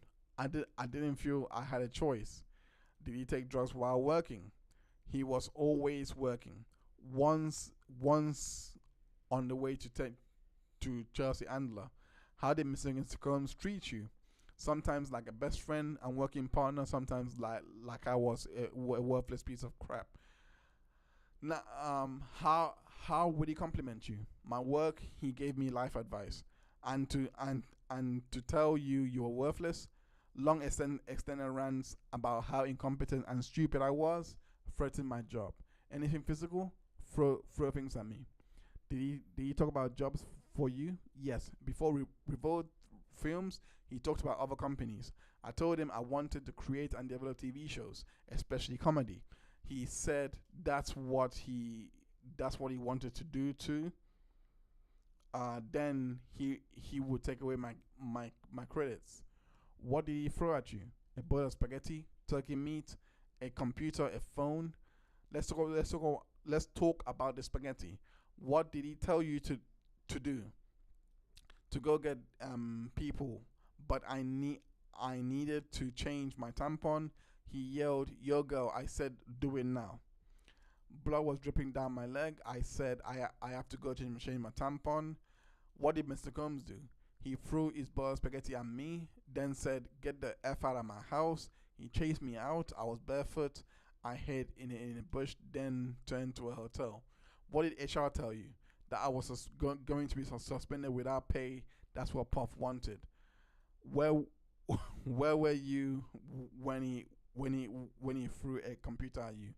In a trailer. Swiss Beats was there. The Wi-Fi was broken, and I went to look into it. I came back and said they were working on it. What did Mr. Combs do? I said I should talk to Bill Gates if I had to. Then he threw his computer at my head hard. It just missed me. I ran and hid behind the luggage van. They are proven forced labor here with Mia all over. They are proven again. She is being coerced to do all this, and especially with the fact that she was suspended just because he didn't have his way. That is not looking good. How did you feel? I wondered what did I do to make him like this to me? Did he hurt you? Turks and Caicos and at the Revolt offices. Where were you at Turks? A hammock by my room. Puff dumped a bucket of ice on me, screaming. Then Puff took my phone. I didn't want to see it. The team, we were messaged about his moods. I didn't want him to see it, so I jumped on his back. What did he do? He threw me back into the pool, and I revoked TV. He was using my phone, and I didn't want him to see my message. Maybe I called him an AO. I tried to get the phone back. He ran into the bathroom, then slammed the door on my arm repeatedly. Injuries, bruises. Did you see him later? At the studio, he told me he sent all my at the studio, he told me he sent all my compromising photos to his phone, in case I had stuff on him, kind of like a bullying joke. How did you take it? I had no photos, so I knew he was lying. What they have just successfully done is that this is, even though he didn't have anything here and Puff was lying, this is the pattern with him, that he uses these tactics to coerce people to do what he wants for them. So this is doing a whole lot of good, a whole lot of damage, especially now establishing coercion. The other incidents in which he was blackmailing now has weight, a lot of weight. If it wasn't a lot of people testifying before, the fact that he was lying about this one, but yet threatening her, it's hard to ignore that there was no coercion going on here. The case is getting stronger here for RICO and sex trafficking. What are these? My emails with Tony and Shannon. I said Puff took my iPhone. I don't know when I'll get it back. Tony asked what happened. I said definitely an in-person story. Why? I wouldn't put violence in writing. Who was Matt? Puff's engineer. At one point we dated. I have more. They break. They're back from their break now.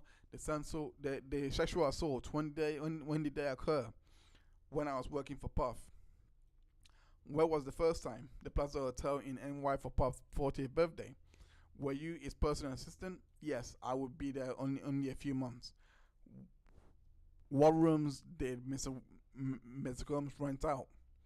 The penthouse, party guests, and celebrities there. What did Mr. Combs do? He asked to speak to me in the kitchen. What did he do? He had everyone else clear the room. What did he say? They were going to be working closer together. He poured used 2 shots of vodka each for his birthday. What did you do with the shots?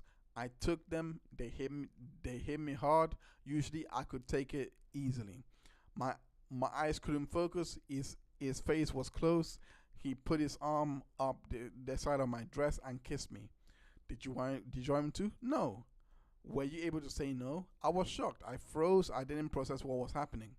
Next thing I knew, it was morning and I was in a chair in the penthouse. How had you looked at him? Like an adult, like an older adult. He was the boss or the king. What were your expectations? I thought it would never happen again. A huge accident. Were there other times he made you feel uncomfortable sexually? Yes, I had to carry bags to his room. Downstairs was Uncle Paulie.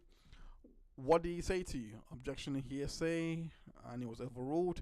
I brought the bags. He asked me to pull up something on his computer. He came and sat next to me, leaned over as if to put his face in the computer, like in an uncomfortable way. How did you feel? I pretended I had to go into the bathroom. Where were you the next time Mr. Combs sexually assaulted you?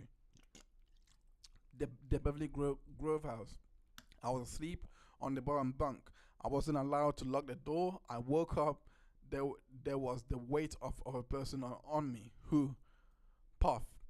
It was so fast. He used one hand to get his pants undone. He put himself inside me. You mean his penis inside of you? I just froze. How did you feel? Terrified and confused and ashamed and scared. How long? Very quick, but it felt like forever. But he wouldn't leave a job unfinished.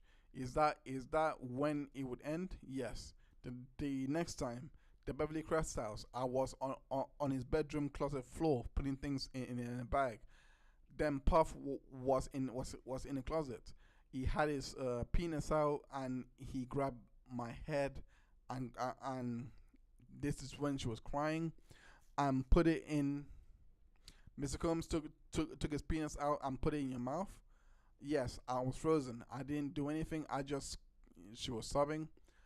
How did you feel? Like trash, scared and ashamed. How long did it last? It was very fast.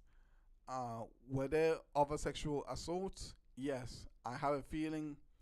I have a dark feeling. One time, we were flying on a private jet. Everyone was asleep by the bathroom. There was a bed. I went by and he was standing right there. I tried to make it about other people who might see or hear. It didn't work. How did you feel? Helpless. I had lost some layer of protection. I wasn't safe. Terrified. Do you remember what happened? No. Was Cassie ever there? No. Did you ever want these sexual acts with Mr. Combs? No. Did you ever tell him no? I couldn't tell him no. I buy a sandwich or anything. Then he would know what I thought, what he was doing was wrong. I didn't want to lose everything I worked for. This was the only world I had anymore. What would happen to your job? I would never work in that industry again. And physically, that I'll be attacked and I don't die. And I don't want to die. He threatened that he would tell Cass that I had something to do with it. How'd you feel? Desperate and trapped, worst case situation. I would have done anything. It was my fault. Did you tell anyone? No, I was going to die with this. I would be humiliated, never work again. And who would do these things? Puff and all these people. This was way before social media and Me Too. There was this confidentiality. Did others speak up? Kaylee Faulkner. This is Kaylee Faulkner with Christian Casey Combs. Okay, so back to reading. How did you hear? I heard there was an urgent call among film people. What did you hear? Who was on the call? HRC C-suite executives. What were you told? If she sued, I would have to testify. I was supposed to say she was drinking and punched me, and that's why she was fired. Was that why? No, it was because she complained. What else were you told you have to testify to? After Capricorn Clark, did you have to testify? No. Why didn't you go to the police about Mr. Combs sexually harassing you? I didn't even consider it. Did you have experience with the police? Yes, I was speeding. I hadn't had time to get my license renewed. It was the only time I name dropped. I told her who I work for. She said, "Get him on the phone." I did, and she laughed. "Oh, Puff Daddy, I love you." Did you get a ticket? No. Why didn't you tell us about Why didn't you tell us at first about the sexual assaults? It is the most shameful thing of my life. Did you get a lawyer for your testimony? Yes. Did you speak about the sexual assault before or after you got a lawyer? After. Do you want to be talking about the sexual assault? No, it's traumatizing. Why are you here today? You asked that. Okay, so they're done for a day now. This is the last day, and to be quite fair, So let's go into the final day, and this is day 13, and this is the prosecution still in their case in chief. How did it make you feel? Desperate, terrified, and really sad. Did you answer KK's calls, Christina Coram? No, I texted back that I have been asleep. It sucks to wake up to this every morning. I'm being shit. I'm being s on from all sides, and I am in an effed up spot. What was KK answer? She wrote, "Can you call me? What when you get a chance?" I wrote, "I'm having anxiety attacks and night fears." About who? Puff. Who are these WhatsApps with? Puff. I screenshot them. I've had other phones since. What did Mr. Combs write? If you don't call me in 2 minutes, I'm gonna tell everyone you're fired. FABC and their lawyers. Let's go to war. What what do you think he meant by tell everything? He will tell Cassie about the essay. What do you think he meant by FABC? I have written a show based on my life as assist. I'm gonna say assistant. It hit the press the most I ever got. He was threatening to take that away. Did the show ever air? No. What did he write right now? Call me now. Call me now. Then don't call me ever. Don't call me again. I wrote back that I've been asleep. Is that the end of the screenshots? Yes. What's this? My email to Puff, then to KK. What did you write? I'm really sorry, Puff. I know, you know I love you. Smiley face. I paid for my own flight. It will cost to change it. I'm sorry to ask you, ask for the money. I'm sorry. I want to make you. I want to make sure you are good. At the end of the day, regardless, I love you. This is placating, classic placating. Why did you send this? He told me to return, then he told me to stay. I couldn't afford to change fees. I told him CC says she need me right now, but of course I'll do whatever you want. I love you. Who is CC?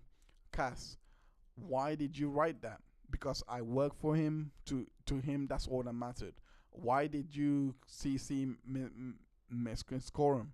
Because I needed an answer. I was in limbo. When you got back from South Africa, where did you work? The office in LA. Did you have less access to Mr. Combs? Much less. Did it make your jobs easier or harder? It made it almost impossible. I needed his to it's okay for everything, but I couldn't get any responses from him. How did it make you feel? Defeated. What is this? A no for HR to me. What was the date? March 31st, 2011. Judge Miss Meiser, can we take the document down? I think it needs further redaction. What was happening? I was suspended without pay. What had happened? He came in and didn't see I have laid out all the options out. He started ranting. I tried to point to the other options. Who was this with? James Cruz. He worked for Puff in like a managerial role. He asked for tickets. I wrote back. Puff is currently firing me right now. He wrote back, LOL. I wrote back, no, seriously, sad face. What is this? Email D-Rock to me, March 25th, 2011.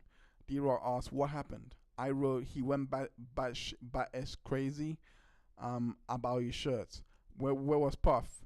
With D-Rock going to a doctor and some other errands.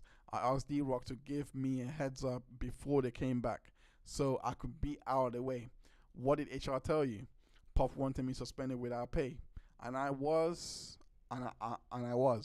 Mia, does this memo document the reasons you were suspended? No, HR told me Puff said I was being insubordinate. Did you get other documents like this from HR? Yes. How did they make you feel? So sad that I did something wrong. They're proven Rico. This is Rico. This is definitely Rico. They've got a forced labor down packed. Did you continue for Mr. Combs? Yes. Did you feel you could leave your job? That wasn't a fault. I tried to run away before and it didn't work. Did you feel you could get other jobs? Oh no. He would have made sure. I was scared of him. When did you try to run away from your job?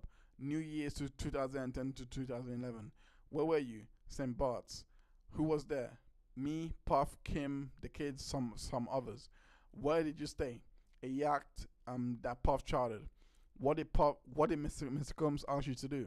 To count the money in the safe. He yelled I was counting too slow. He chased me out and told me, you better learn to walk on water like Jesus. Get the F out of here. What the hell, man? Whose job was it to count? Security. I asked the crew to take me to land, but it was a hurricane or something. I hid on the third floor. Who spoke to you? Kim. She tried to console me and said, "Don't worry about it. I saw Puff coming toward me. I ran and hid in the crew cabin." Did the crew take you to land in a tender boat? Yes, but then they got a call. I had to come back. Were you able to leave the country? No. My passport was on the boat. Puff staff had it. Did you go back to the boat? Yeah. I was told to get in a car to go on the plane to Vegas with Puff. In the car, could you hear Puff's call? He was telling his chief of staff I needed to be suspended, making up a story. I didn't get it to finish. He yelled, "Shut the F up." You left Mr. Combs' companies in 2017. Yes, I spoke with Brian Uffert. We were editing the Bad Boy documentary. I was producing that. What did Brian tell you? I was meant to say. That Mr. Combs wanted to end Revolt Films. The company was going away. How did you feel? I think I saw snot coming out of my nose for a while. I was worried. I had been told Revolt Films was the only company that had made money that year. How did you feel? That I'd done something wrong. What did Brian Uffert say? That they would work out severance, but it was the holidays. Did you speak to anyone else? KK. I had a little bit of time to horrifically process what had happened. KK said, "You're still working on the documentary." Did you? Yes, until March or April. What did you do after it? Cry myself to sleep. I ignored the calls. I know all the calls. Did you have conversations with Cassie after? I could never tell who was with or without Puff, so I didn't respond. KK said Puff couldn't believe I would go against him. I had gotten employment. I had gotten an employment attorney. KK said Puff couldn't believe it. Did you get paid? After 9 months, my attorney proposed a mediation. They asked for like $10 million. Who came up with that figure? My lawyers. Did you bring up violent incidents? A few of them. I feel that I was doing something horrible. I was breaking the idea of confidentiality and telling secrets. I felt wrong and shameful. Did you bring up the sexual assault? Oh no, I was going to die with that. How much did you receive? $200,000. My lawyers got that much too. What was it for? Bonuses I am being paid and out of pocket. Would you return the money to have this never happened? Overruled. Oh, absolutely. Do you have any lawsuits against Mr. Combs? No. Did you contact Mr. Combs again?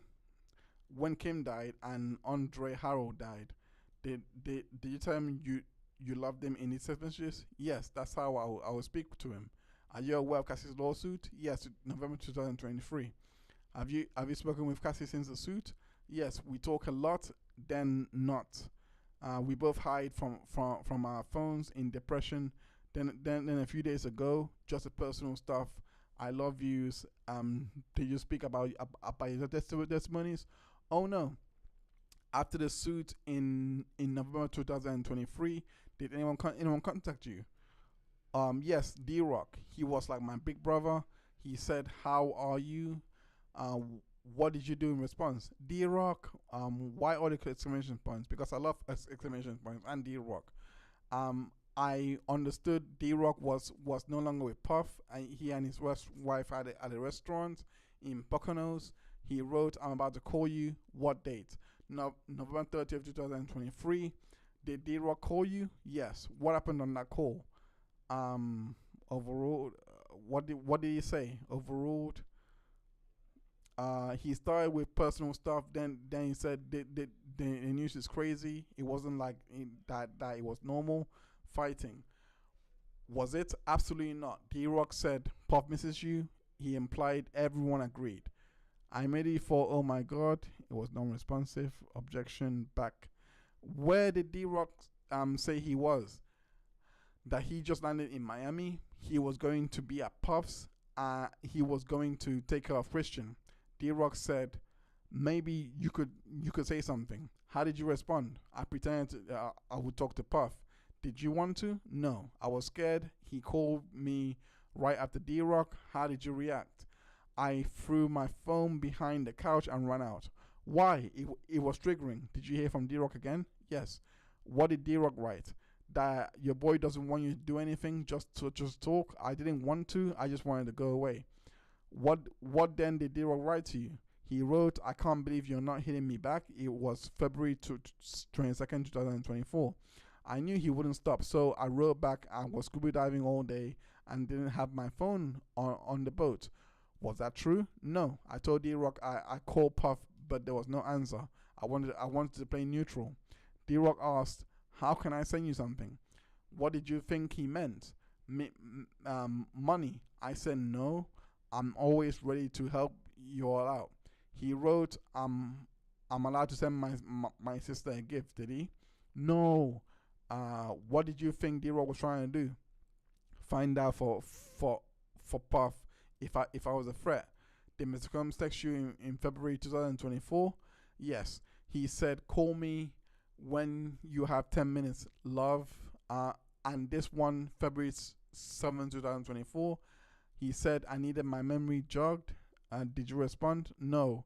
I didn't want anything to do with him. He was the person I was traumatized by. I knew this was a front. Was this the last message? I think so. Objection sustained. Do you work now? I suffer from complex PTSD. Sidebar. What are your symptoms? Misinterpreting email. Someone calls my name from across the room. All the feelings of getting in trouble come flying back. I triple guess myself. Who caused it? Puff. Break. So we're not gonna go in. Okay, so that was the case in chief. Not case in chief. That was the direct examination of Mia Dunn. I'm not gonna go into cross examination today. I'll save that for next week. For next week recap. But to be quite fair, from what I read from the cross examination, they didn't really go into the main point yet. The cross examination is gonna take from Monday next week or tomorrow. They're gonna be going through the cross examination. So I'd rather just go through all of that from in week 3 recap with you guys. But just to give a bit of preview, they didn't really go through much. Brian Steele was basically trying to show that the SA charges, that it wasn't really SA, that it was consensual sex. That was mainly the main focus for the day. I'm not gonna go through all that because the stream will be longer than it is already. So I'm gonna end it there. Just to recap, Capricorn Clark testified in regards to showing the blackmail element. Well, not the blackmail element, but the blackmail pattern that Sean Combs has in regards. Oh, sorry about that. In regards to the sex trafficking part of this case, that he was quite coercive to Cassie. He also there was also a lot of crumbs being left here by D-Rock, Perv Avier, as well as Christina Coram. We might hear from them in this case because they will be they should be the conspirators, but in my opinion, they are probably being identified as the unindicted co-conspirators, meaning that they're not really charged with the crimes, but they are still co-conspirators by the eyes of the law, based on what they are doing to cover up these crimes. We went through Deonte Nash's testimony, who also testified into music not being released by Cassie, the coercive environment that she was in, facing constant blackmails. Again, Amia's testimony as well, the icing on the cake, or what sealed it for me, which just shows how much of it shows how this company was being run as a criminal enterprise. It wasn't actually being run in the idea of a music business, etc., giving people opportunities. People were actually being forced to labor here. That's what Mia was showing. She I'm not sure they can prove the Mann Act with her, but she definitely proved but she definitely proved the RICO part, which was the forced labor. Capricorn Clark definitely proved the RICO part in regards to the kidnapping, as well as the sex trafficking in regards to Cassie. There's so much in this case to come. We are going to cover it right here with the Ketchup Core podcast. Catch up with us if you have not been following this case all week. I'm going to be doing these comprehensive breakdowns and I'll try and keep it as more concise next week, unlike because we have gone well over the time, but I'm going to try and keep it as concise next week as possible, so that we can make it shorter. But yeah, if you want a more comprehensive breakdown, getting you all the details from the days in court, what's been testified to, join us here every Sunday from 4:30 p.m. Eastern time or 9:30 in the UK for Ketchup Court podcast. We are covering the Diddy trial till it finishes. Without further, I'm gonna end it there. Thank you so much for tuning in. Take good care of yourself and have a great day. Bye for now.